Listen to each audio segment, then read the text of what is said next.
মিশিগানের Warren সিটির হলমিস পার্কে বিয়ানীবাজার সামাজিক ও সাংস্কৃতিক সমিতির বার্ষিক বনভোজন অনুষ্ঠিত হয়েছে। আজমল হোসেনের সভাপতিত্বে বাসির আহমেদের পরিচালনায় বনভোজনে অতিথি ছিলেন ওয়ারেন সিটির মেয়র লরি স্টন, অফিসিয়াল ডেলিগেট ও কাউন্সিলর সহ মিশিগানের বিভিন্ন রাজনৈতিক, সামাজিক ও সাংস্কৃতিক সংগঠনের নেতৃবৃন্দ।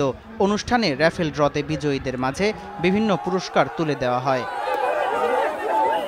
মিশিগান স্টেটের ওয়ারেন সিটিতে উদ্বোধন হয়েছে বাংলাদেশি মালিকানাধীন হায়াত ফার্মেসির। সিটির মেয়র লরি স্টোন প্রতিষ্ঠানটির উদ্বোধন করেন। এ সময় কাউন্সিলর ডেভ ডোয়ার, ডাক্তার সিদ্দিকুর রহমান, মাহফুজ চৌধুরী, মোহাম্মদ জামান সহ বিভিন্ন শ্রেণী পেশার মানুষ উপস্থিত ছিলেন। স্বত্বাধিকারীরা জানান, বিনামূল্যে রক্তচাপ মনিটর প্রদান, বিনামূল্যে রক্তচাপ পর্যবেক্ষণ, রক্তের গ্লুকোজ পরীক্ষা, টিকা, ইমিউনাইজেশন সহ আরও অনেক সেবা প্রদান করবে প্রতিষ্ঠানটি।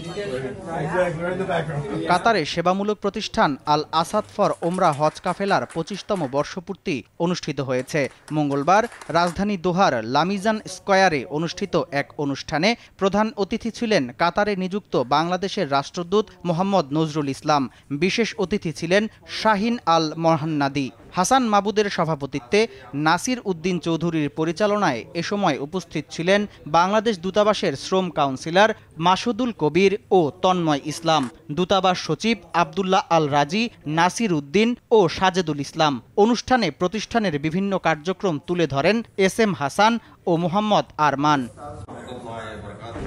সামদানি প্রত্যয়, RTV।